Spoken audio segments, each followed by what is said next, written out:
Greetings YouTube and welcome to the Blue Corner. It's been a while, hasn't it? I apologize for the lack of anything, but I've been super busy as of late and I've had no chances to shoot anything, be it a profile or a discussion or the like. So as a result, this is the first chance I've had to really do anything on the channel, so we're gonna kick it off with something that I've been wanting to film for a while now, and that is an updated Bluesha profile with actual real cards, no proxies. But admittedly, this comes very late as we're now in set 14 format, and Bluesha's kind of taking a huge drop in value in this format because of decks like Victor, Zodiac Time Beasts, Darkness, and Nubatama now existing, whereas prior to even Stargate coming out, it was a different format. But I will say that Neo Nectar is definitely not bad right now.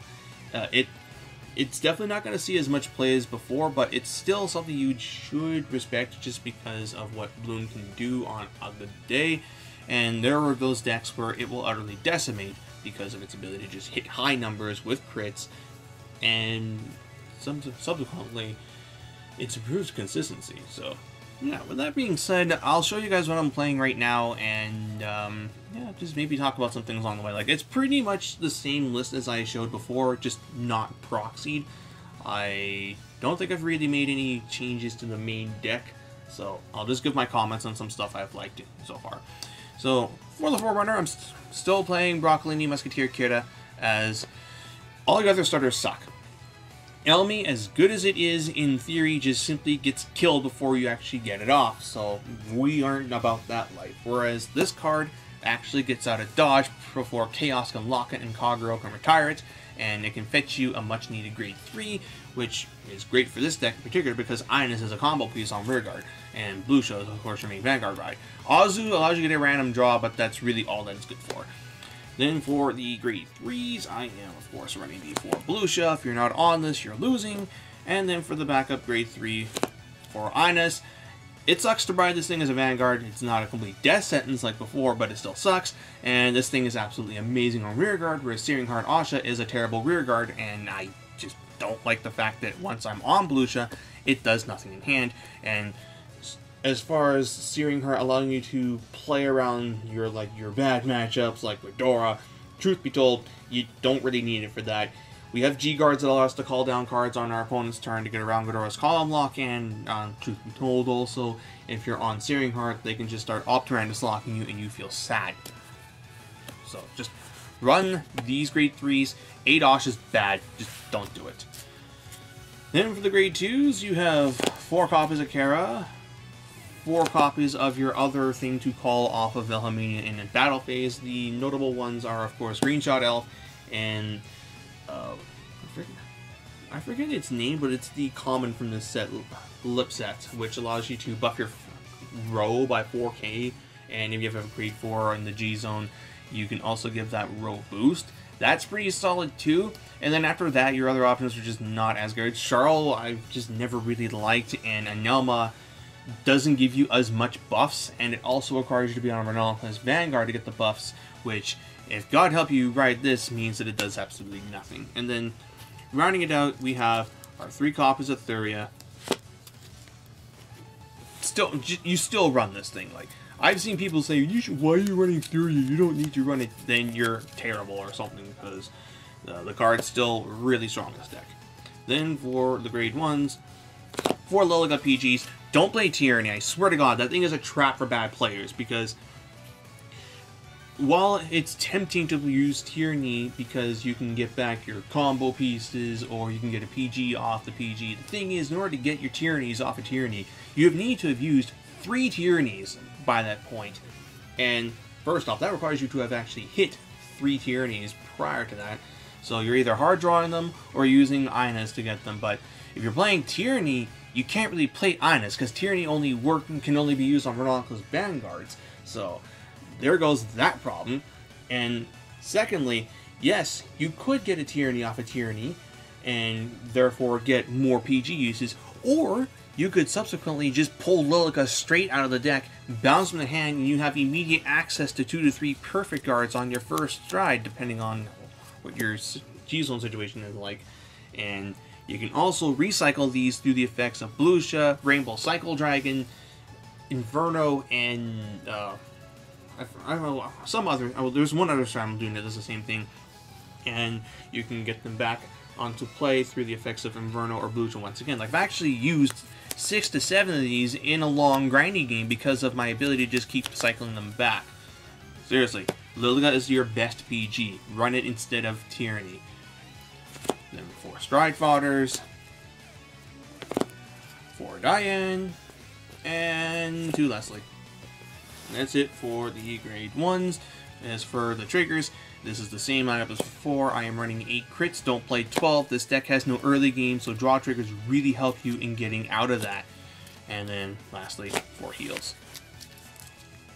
Then for the G-Zone. So, for this I am running 3 Valhamania, 2 Liliga, 2 Inverno, 1 Primavera, 1 Lundros Premier, and 1 Breakweather Dragon. So, since I'm a pleb and I don't have Zoa, I'm running this guy instead.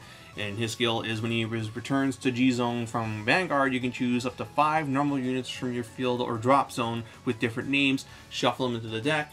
No, it's not that. You can choose any number of normal units with different names from your field and drop zone and shuffle them to the deck. But if you return 5 or more by this effect, you get this counter charge, soul charge, and draw a card.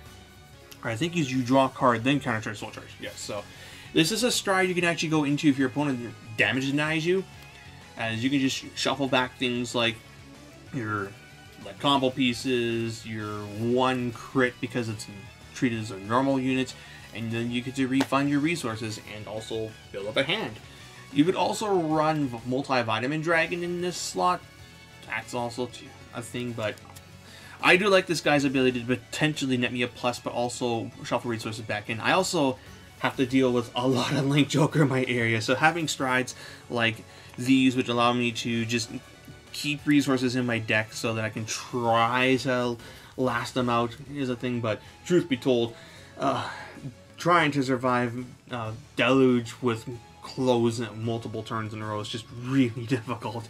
And then once a breeze, and finally 5 G-Guards, 2 Antero, 2 of the Call Dude from hand to Rearguard Circle to do a thing. These are what allow you to get around Ghidorah's Column Lock, and 1 Rainbow Cycle Dragon to put things like PGs and your 1 crit back into the deck.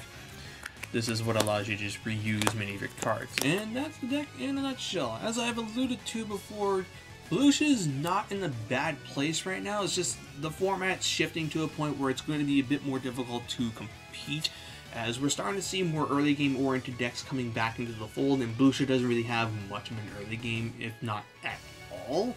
And in addition to that, since the deck came out, we've gotten new decks that do her job, but a bit better in the form, okay, not a bit better, but considerably better in the form of Victor and Zodiac Time Beasts. And then you've also got Dark Reckless just being that really solid, consistent deck strategy that Neo Nectar was in the Zoo format.